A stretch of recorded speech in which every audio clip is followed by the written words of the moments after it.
Brian Anderson is the author of the Godling Chronicles, a best-selling young adult fantasy trilogy which has sold over 50,000 copies within the first 3 months of its release and over 100,000 all up. What an effort. Welcome to Indicator TV, Brian. Hi, it's a pleasure to be here. Tell us where you got the idea for your book series and a bit about them and why you write in the fantasy genre. Well, I've been writing for, off and on for a long time. Never took it really seriously, though. And I was in the middle of writing some, like, a cult thriller, some mess that I've long since abandoned.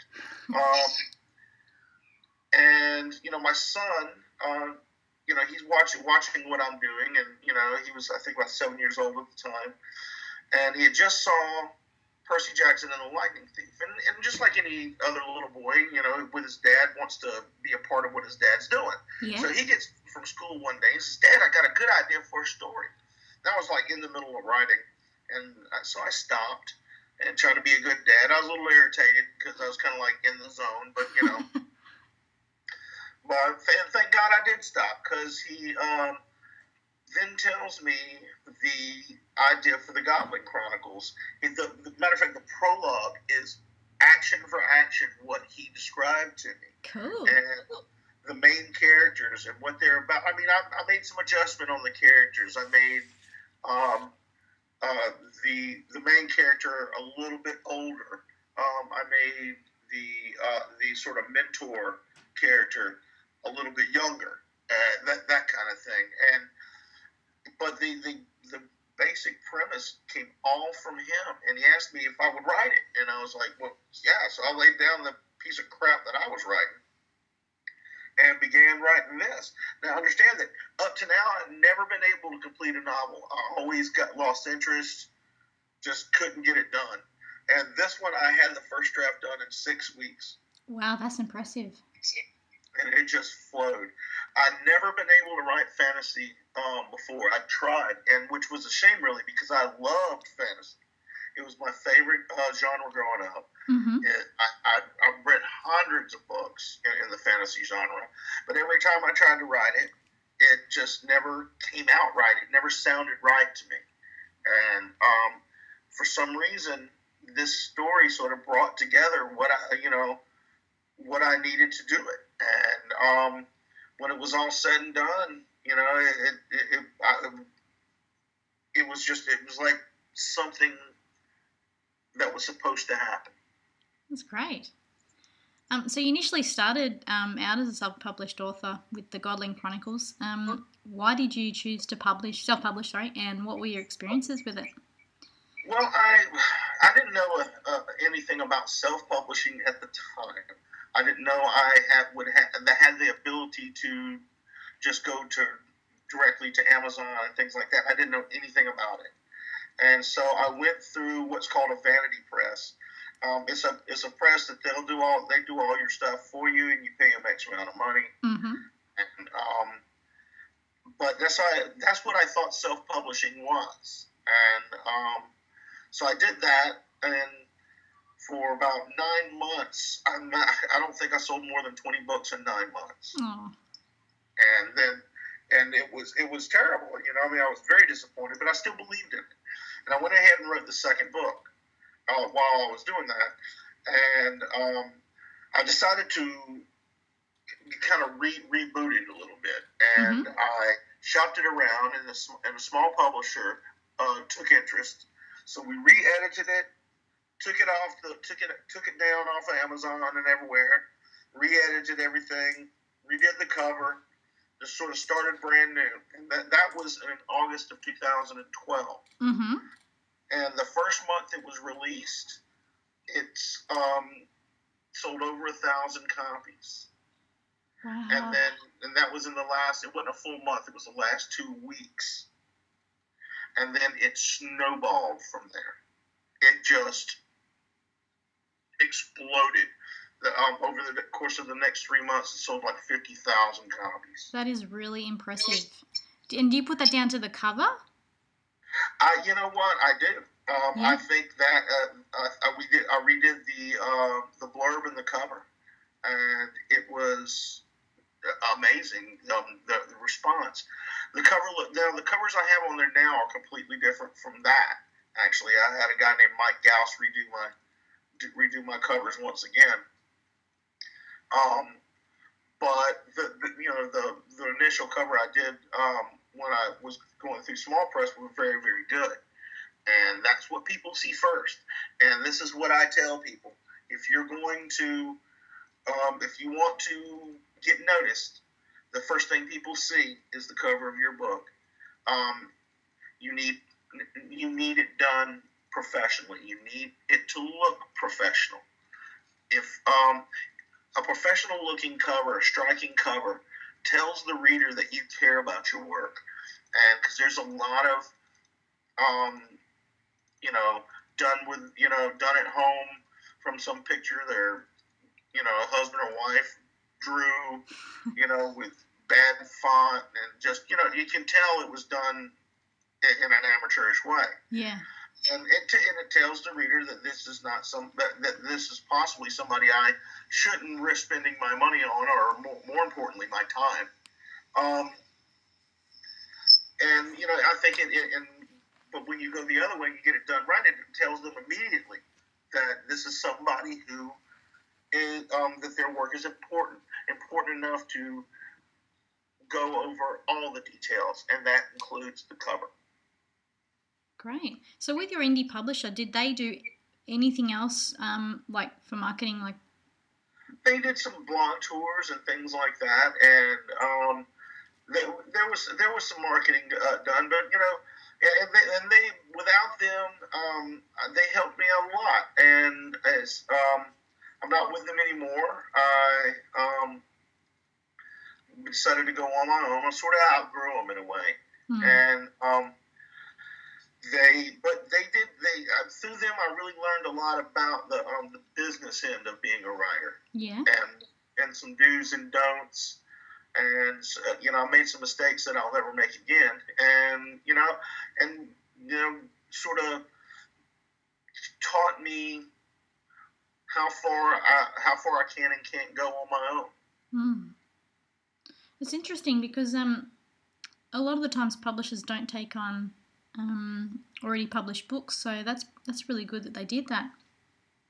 Well, they were happened to be looking for something in the fantasy genre at the time, and I was making a lot of noise. I mean, I might not have sold a lot of books, but I was everywhere on the web. I mean, I was making noise anywhere I went, so they had heard of me through my just relentless self-marketing campaign.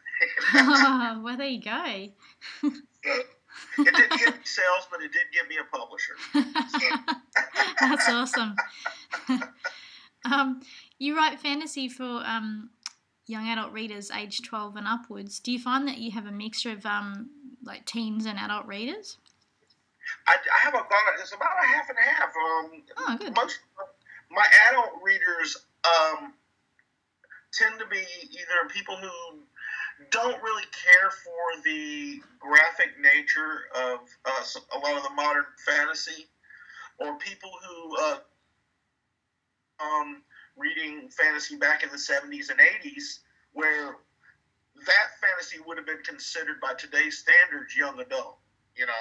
Fantasy didn't have a lot of sex and didn't have a lot of foul language. It wasn't written that way, and not like. And don't get me wrong, I have nothing against it. It's just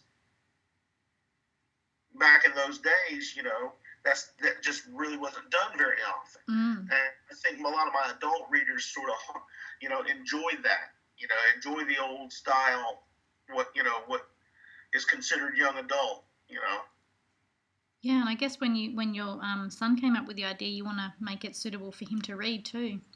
That's exactly right. I didn't want to write something that he came up with and that I would feel uncomfortable with him reading. I tried to add enough adult content as far as the characters and the development that an adult could enjoy it, but keep it simple enough to where a kid doesn't get either lost or is reading something that they really is really inappropriate. So it's a delicate balance, but I hit it with the Godling Chronicles. I think I managed to strike a balance there. Um, it's not the edgy fantasy of your George Martins. It's not, and it's not the wordy sort of flowery type that you're getting from like Tolkien, but it's somewhere in between, I think. Great. So you've just released the sixth book of your series. That is such an awesome effort alone. When you said you couldn't finish a book and now you've finished six, so congratulations. Tell us a bit about the series, and because I think you already mentioned your writing journey, but tell us a bit about the series. Well, the Goblin Chronicles is about a young man named Dewey Stedding, who, yeah, that's a funny name for a character, but it sounds my very. son, I wanted to change that name so badly, but oh my God! But my son came up with it, so I'd already changed the name of the series title, so I didn't have the heart to. When I told him I wanted to change that name, he kind of looked at me like I'd, done something horrible to it. So I didn't have the heart to go through with it. But anyway, he is just raised. He's the unlikely hero, raised on a farm. Discovers he has a secret heritage. Discovers that he is not, in fact, human, but is a god. And the gods are trapped in heaven due to the Dark Knight. He has stolen the sword of truth, sealed the door to heaven, and is trying to take over the world. And it's a traditional good versus evil. Bad guys and good guys and elves and gods. It's I didn't try to reinvent the wheel with this. Just it's a good, fun fantasy tale. And if you're a fan of the genre, you'll recognize a lot of the traditional plot devices and ways of going about things. That's kind of how I do it.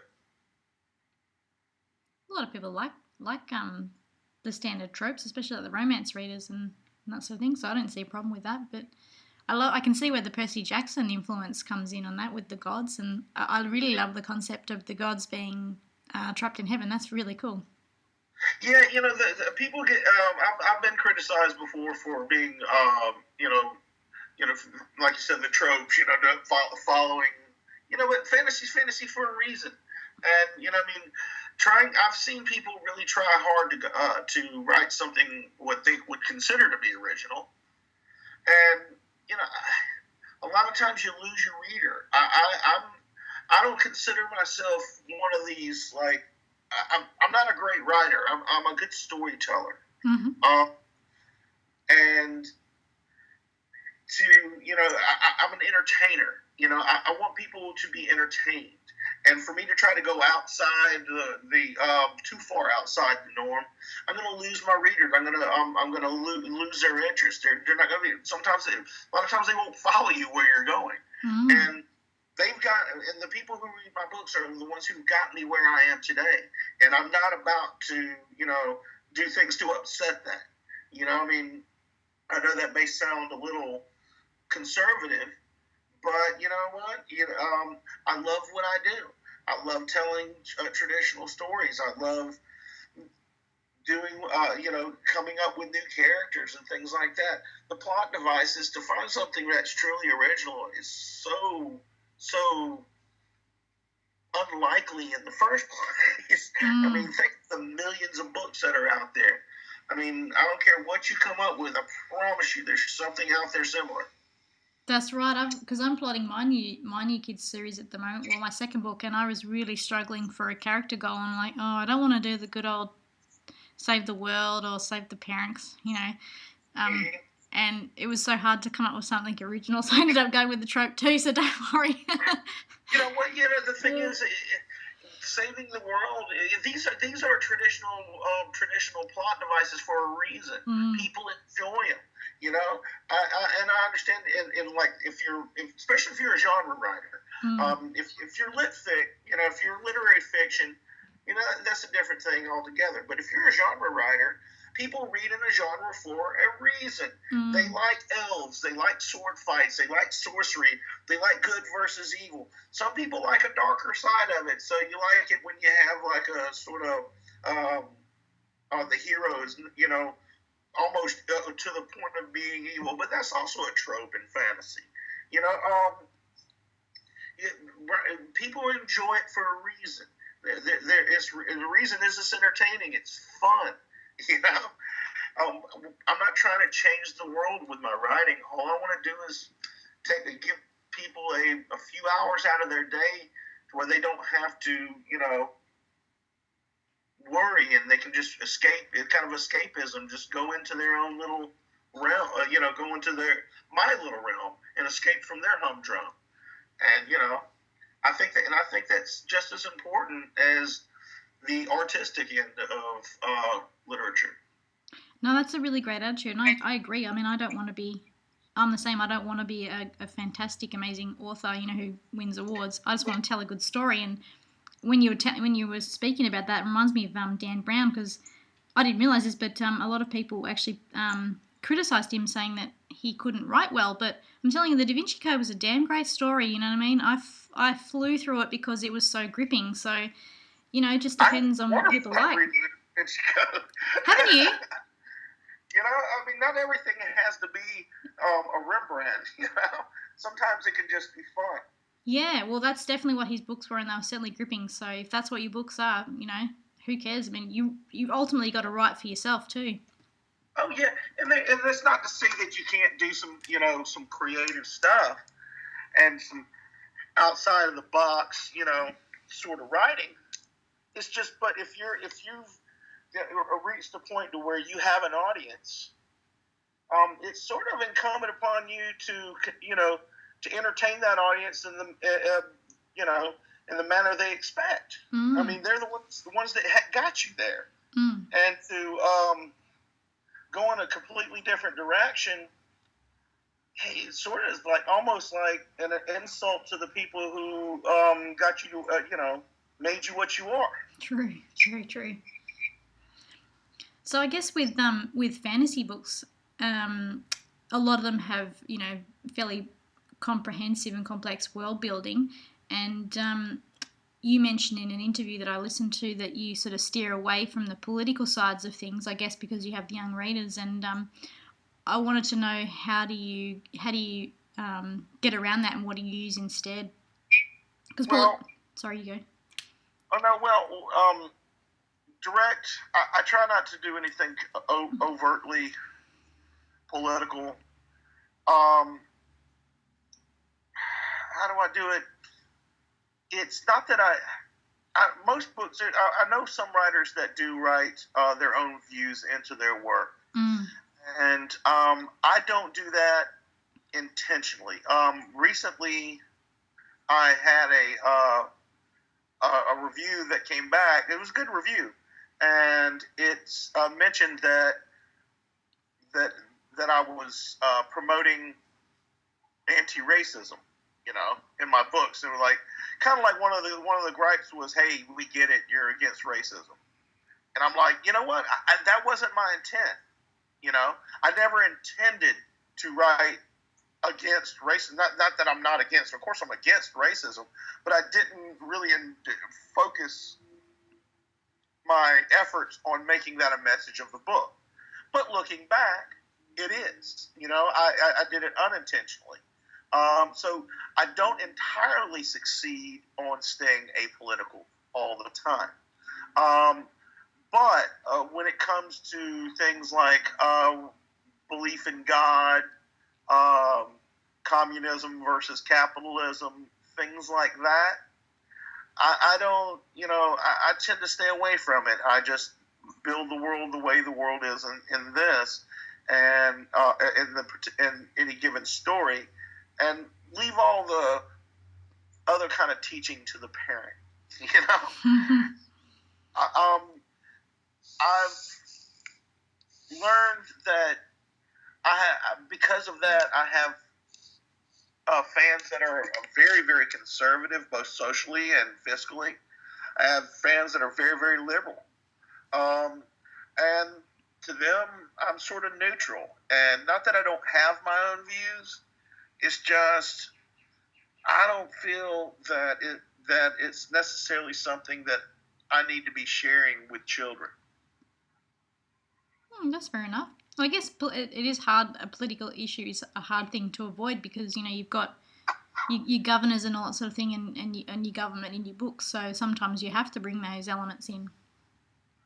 Yeah, but you can stay pretty generalized. There's good and bad people. There's good and bad governments. And with fantasy, it's kind of easy. There's kings and there's councils of elders and things like that, which makes it pretty easy not to have to be entirely relevant to today's political systems. Okay. So obviously, continuing on the fantasy topic, it's a pretty tricky genre because it does have so many rules, for world building and it can have complex plots and a lot of characters too. Can you share some of your tips for plotting and world building and character development? I would say character development is more important than world building. Wow. It doesn't matter. The world building, like the way Tolkien did it or the way Martin has done it, is a very complex beast. I don't really tackle it that from their perspective. Mm-hmm. The character development is far more important. You have to have believable characters. You have to have characters that people can either sympathize, love, hate, pity. If you don't have that, you can build the most complex world. You can have a history. You can have all these different, rules of magic, rules of this and rules of that. It doesn't matter if there's no, if the characters aren't there. People don't remember the world building. Not when I speak about, say, the movie Star Wars, and I tell you what Star Wars about, and I ask you if I ask you that question, the first word that comes up to your mind usually is Luke Skywalker or Darth Vader. You don't say, well, it's a space story and you don't start describing the ships and the technology. That's true. If I asked you what let's see, what are the Lord of the Rings about? First thing that's going to come to your mind is Frodo. Not that there's wizards and dark and elves and trolls and stuff, and you don't start describing the world. You think about the characters, Frodo and Sam and Strider, and you think about all these guys. So I would tell people the world building, yeah, it's important to an extent, but the character building is far more important. When you're world building, what you want to do is introduce the world slowly. What happens with a lot of writers is an old show me don't tell. That and I fell prey to that kind of thing early on in my writing. But nowadays, you introduce it slowly. They don't have to know everything about the world in the first 3 chapters of a book. Matter of fact, if it lends itself to series writing, you don't have to know everything about the world in the first book or 2 books. Introduce these things slowly. And that's why it's world building, not world creation. I notice a lot of one of the beginner mistakes is to try to give the reader too much information at the beginning. And if you do that, there's no aha moments. There's no, oh, how cool is that? Or there's no surprises. Even if you're following something from a basic formula, there's still ways to twist and turn it to make it unique and make it your own.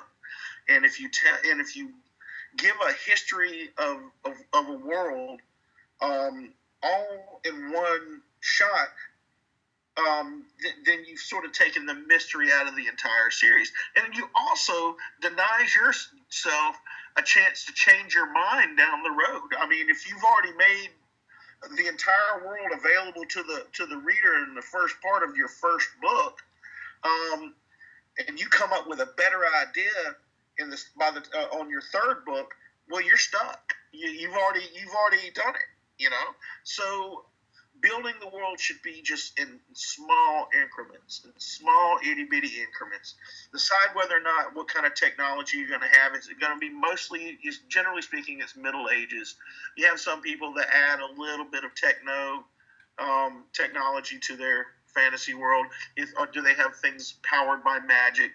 You know, decide these kind of things, and then just introduce it slowly, a little bit at a time. That's a great tip. So obviously you mentioned before you got a combination of readers, young adult and adult. Have you done anything to sort of get it into the hands of young adults? Like, have you done any school tours or anything like that? I did some schools early on. I haven't done anything here lately. I've done some book signings. You know, right now I'm focused on word of mouth. You know, is where I get most of my new readership from. Right. And you know, and which is the best, which is actually the best promotional tool is just your audience. They're the ones that because readers talk to each other. You know, they don't, you know, they tell each other what books they liked and what books they didn't. But to reach young adults, yeah, you can do schools. I have. I don't think it's something that, unless you have a complete tour of like doing dozens and dozens and dozens of schools, that it's going to have a large impact. You know, it can be fun.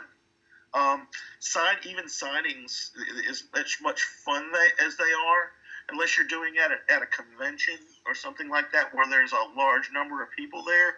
Even that's more fun than it is productive. You know, yeah, you're not gonna you know, you're not gonna take off just because you did a signing at the local bookstore, or even if you did 5 local bookstores. It's just not. I mean, even think about all the big names that's gone out there and done book signings.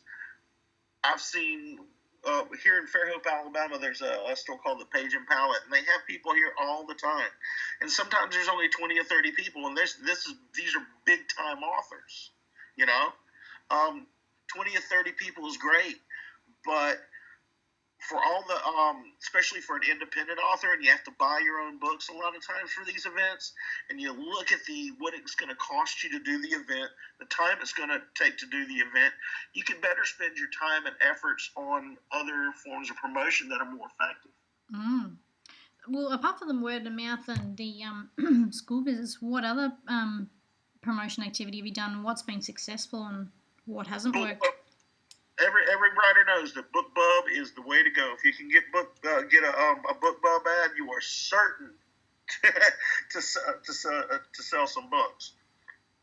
I've done it twice myself, and several thousand and sold several thousand copies as a result. Well done. And that's there.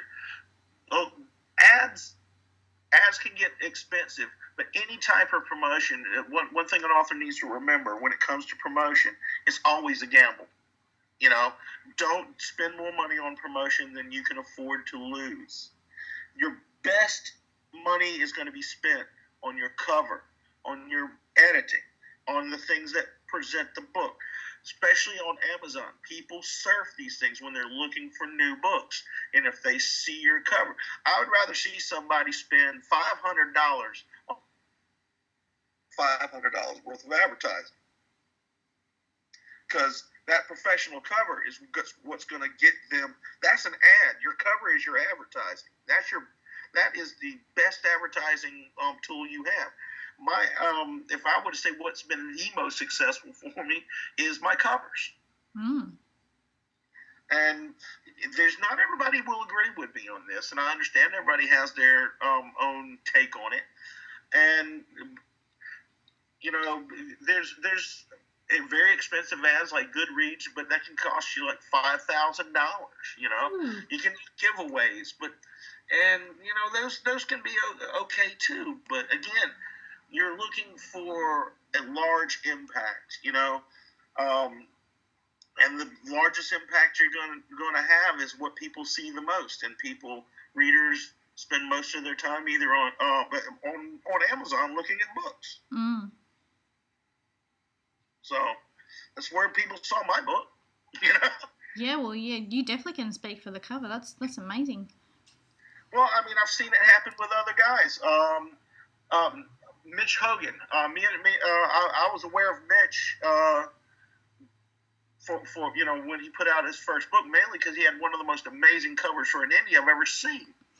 I think Mitch is over in Australia where you're at. What's his name? Mitch Hogan. Mitch Hogan. I'll check him out. And yeah, he's me and him have the same agent, and but this guy as an indie charges $7.99 for his independent books and sells them. Wow, is that an ebook? Yeah, I mean, I'm $7.99. He's like the super indie. But he sells a lot of books. Mm-hmm. He's sold 50,000 copies himself over the past year or so. Wow, that's great. And but if you look at his cover, the cover he has on his books right now is the one he opened up with, and it looks like something that Penguin or Tor or any of the big publishers would have put out. Another guy, Leland Artra, he put out Thread Silvers, and it had an amazing cover, and it did so very, very well. There's just, if you look at guys like David Danglish, who's now traditional, well, he's a hybrid author, and look at his covers are amazing, and that's how he got noticed. Daniel Aronson, another indie author, amazing covers, and of course the story has got to be there too. The editing has got to be there. Now, once you have this cover and they open your book, you need to have that book edited. It needs to be not just edited, but proofed several times. And it needs to, the story needs to be there. And it needs to be presented on the inside with just as much love and care as the outside. But the outside is what's going to get them to open it to begin with. And there's no amount of advertising that will substitute for it. I just checked out Mitch Hogan. You're right. He does have very impressive covers. So yeah, nice, right? Yeah, they're really good. I'm just amazed at some of the because I obviously researched some cover designers for my site, and I'm just amazed at some of how striking some of their covers are, and you're right, they really do compete with some of the big publishing houses books, and I'm really glad that they're helping indie authors stand out. Well, I get my art. A guy named Mike Gauss does my art now, and Mike actually is doing one of Patricia Briggs' novels, and but he is an amazing author. When I saw his work, he was doing C. Greenwood's covers, and her covers are amazing. And so she put me in touch with him, and I get complimented on the covers just as much as I do the books. That's great. I checked out your covers, and I must admit they're pretty impressive. Yeah, Mike is an amazing artist. He is second to none. He's as good as anybody I've ever seen. Yeah, is it? How do you spell it? Is it Gaust or? Gauss. Oh, USS. Okay. You can find him on DeviantArt. Cool. I'll look him up. Invest in the book first. Don't worry as much about what ads you're going to take out. Invest in your cover, invest in your artwork, invest in your editing, invest in all that first. And if you get noticed through a outstanding cover, the rest of it will fall into place. Then you'll have the money to run BookBub ads, and there's all sorts of different avenues. There's all sorts of different ways you can go about it. But like I said, there's no better marketing than word of mouth and people picking up your book because it's striking. That is the best marketing. There is no better. I haven't done a lot of what some people have done, but I'm constantly on social media. I'm constantly giving people updates. Keep your fans involved. We were discussing before we got on the show. Remember that individual who had sort of thumbed her nose at her fans and insulted them. You know what? I love hearing from everybody who's read my. I love answering their questions.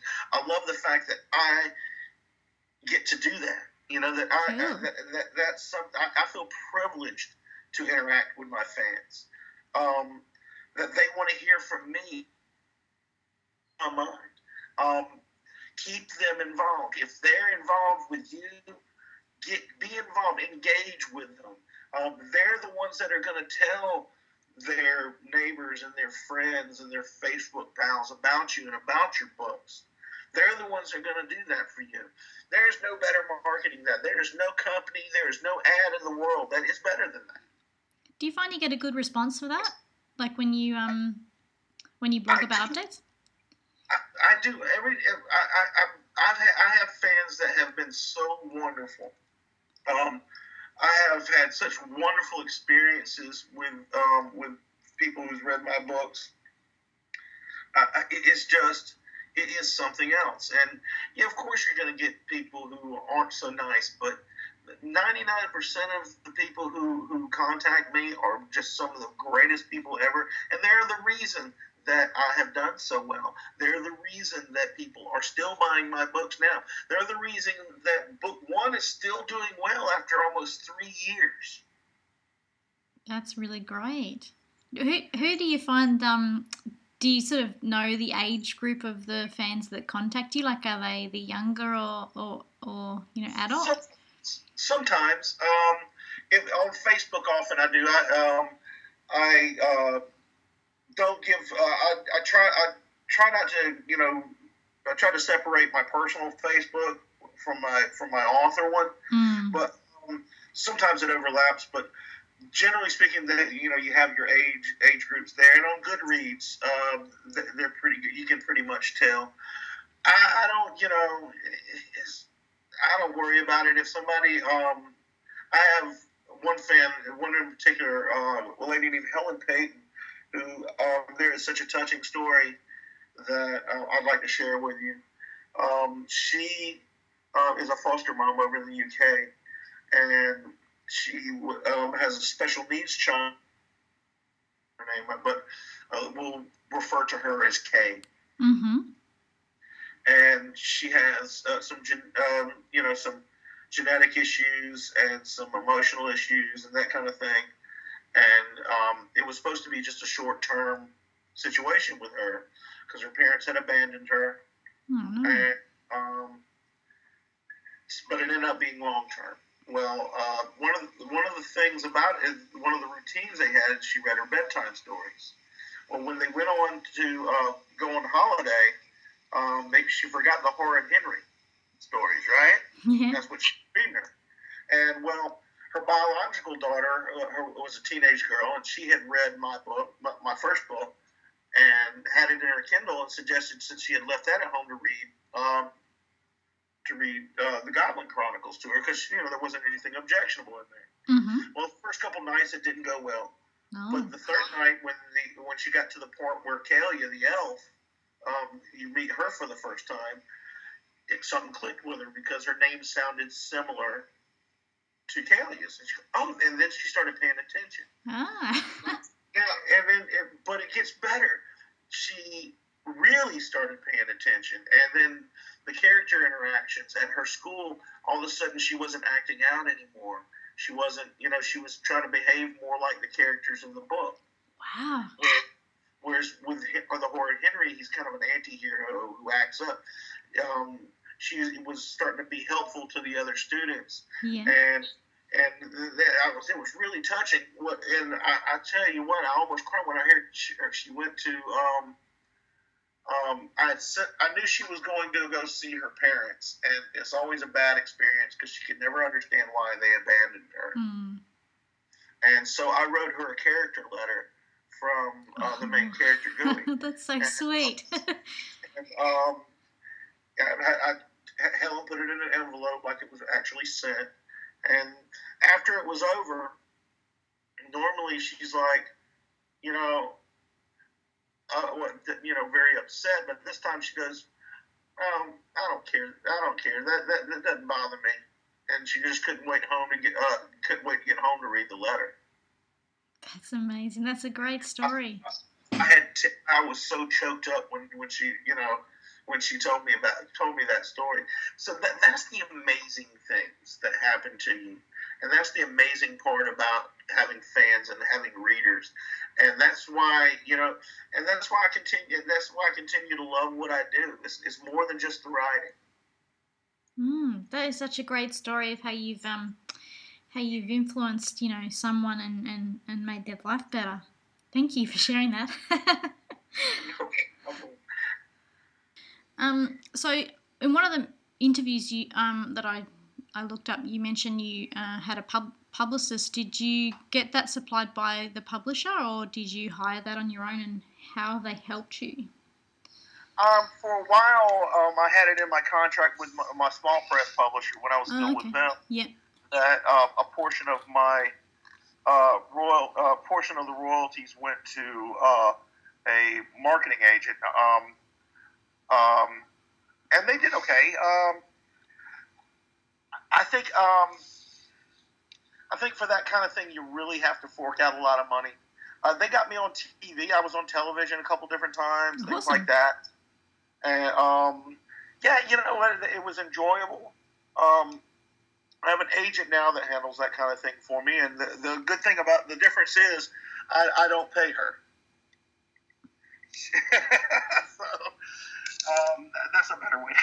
I didn't know that agents did that. That actually got you promotional spots. So that's interesting. Well, that's what they do. The better you do, the better they do. Yeah, well, I agree. I just thought that they were handling the publishing side and the rights. So wow. Well, I mean, it depends on some agents. That's all they do, and depends on what you want out of your agent. My agent, I'm with an agency called Forward Literary. Mm-hmm. Lori is my agent, Lori McLean. She is an amazing woman. She believes in my work, and with some agents, you'll say, "Well, I only want you to handle this aspect of this." With Lori, we really clicked. We really hit it off, and I was like, "Look, just you tell me what I should and shouldn't be doing, and I'm going to go in the direction you tell me." Oh, that's great. So what made you sign with her? Because I watched another interview of you and you said no agent. So I was surprised when I read on your blog that you. I'm surprised myself. Never say never. What happened was I had just reached a point where I didn't know where to go. I didn't know what to do anymore. Oh. And I had gone as far as I could go on my own. And it was really a choice between. And I had been approached by some real less than reputable agents, at that point, and turned them down when I found out what they were about. And with this particular agent,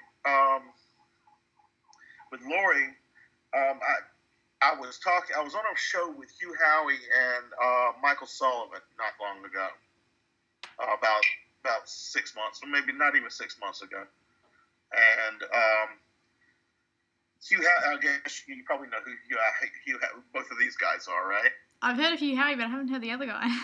Michael Sullivan. Oh, he's Mike Sullivan's a very well-known fantasy author. Mm-hmm. Anyway, he and Hugh Howey, of course, is like. Matter of fact, I accidentally called him yesterday. I have two friends named Hugh. He's one of them, and I was like, "Oh my goodness." And the guy's so busy, I felt terrible. Anyway, I was kind of needing to know what direction I should do. Do I need an agent? What do I need to do? And Michael's career is probably more in line with the direction I wanted to go. Mm-hmm. Hugh Howey's a phenomenal writer, but his career is just. Is like makes my Cinderella story seem like I'm the ugly stepsister. And I'm like, I really can't hope to achieve what he has. But and I mean, he's just Wool, just the Silo series, just what, over 1.5 million, downloads. Oh, wow. Yeah, and crazy. And then he gets this a 7-figure print deal. I mean, come on. But Michael, his career is more along the lines where I see myself going, or where I'd like to see myself going. And so I arranged to talk to him, and apparently he had heard of me, which I was really happy about that. And I spoke to him, and his wife's wonderful. She spoke to me as well. She handles a lot of the business on for him, and she had seen me, my stuff as well, and decided to introduce me to Lori, and wrote her a letter, and I sent Lori a copy of my first book. She read it, and liked it. We had a nice conversation. It really clicked, and everything's been going great since. Matter of fact, because of her, down at the BEA, she had all 5 of the big 5 publishers have requested copies of the new manuscript for the new series when it's ready. That's excellent. I actually meant to ask you about that. So, so the publishers are interested in your Dragonborn saga. It's actually Dragonvein now. At least that's what it is now. Oh, okay. Dragonborn was I found out is trademarked for Skyrim, the video game, and I didn't even occur to me. I was like, oh, I guess it was a good name. It was. Oh well. So how is that deal progressing? If you're allowed to say, I know you probably might not be able to say. Oh, you know what? It's right now. It's just we're kind of a holding pattern until I finish the manuscript. There's really not much to be done. Okay. I'm working as hard as I can on it. I hope to have it ready in the next 6 weeks, and and we'll just see from there. Like I said, all 5 expressed interest, so things look good, but nothing's guaranteed, of course. And just we're gonna have to see. I'm hopeful though. Okay, well, good luck with that. Has Laurie done anything with the publishers with the Godling Chronicles, or is she sort of leaving that? Yeah, she posted some stuff on Twitter and stuff like that, but she's not handling it until after Dragonvein gets sold. I already have the audio rights spoken for. They have there's audio books for the Goblin Chronicles now, so she's going to be trying to deal with the print and digital rights to it after Dragonvein gets bought. Excellent. So is there any other expansion plans, like maybe a movie or foreign rights? Well, she's going to be that would be nice. I don't try to speculate about things like that because there's just no way to know.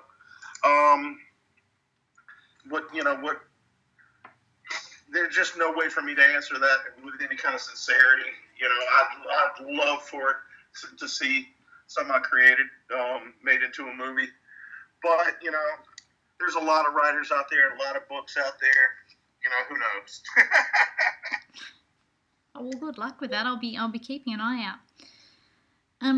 So I guess, what was your reasoning then for going the traditional route when you've had success with self-publishing? Was it just because you wanted to take that next step forward? There's that. I think the future of publishing is going to be hybrid. I think you're going to see more and more of that. You already are seeing more and more of that. More and more authors that are doing a combination of traditional and self-publishing. It makes more sense. You're not as bound by the constraints of the traditional publishing world. You have a little, you're allowed a little more freedom, and I think that you're seeing a lot of Matter of fact, Forward Literary specializes in hybrid authors. Okay. They also handle Michael Sullivan, of course, and Julie Kagawa, among and a bunch of other well-known authors, Mm-hmm. and they're all hybrids, and they're all doing very, very well. You're even starting to see literary fiction writers branch off, which is something that most of them swore they would never do. Mm. Yeah, well, I mean, as certain as advances started to shrink, they're sort of faced with, hey, I'm making less money. How do I get my income level back up? Well, when you self-publish, you get 100% of what you make. And if you have an existing audience, that can tally up to be quite a bit of money. Mm. I mean, can you imagine if the amount of money Hugh Howey must have made because he's self-published. Mm. I mean, and there's a lot of guys out there doing it. I'm a hybrid because I'm traditionally published through my audiobooks. Ah, okay. And that's for the Godling Chronicles? Uh-huh. Oh, great. Okay. Well, thank you very much for joining us today, and we wish you all the best with your new releases and future books. And thanks for all the tips as well. Hey, anytime. Feel free to, if anybody ever has any questions, you can contact me at thegodlingchronicles@gmail.com. I'm always happy to answer questions. And author Brian D. Anderson .com, or you can locate me on my blog at briandandersonbooks.blogspot.com, and you can contact me through there as well. Yeah, I do recommend if anyone's listening to check out your blog, because as a great example of how you keep your fans updated. Because I was having a read of that, and that's where I found out a lot of the information for the questions. So yeah, like I said, if you're a writer, it's the fans that are the most important. Keep them involved. Keep them updated. Answer their questions. It's a privilege. It's not a burden. Great attitude.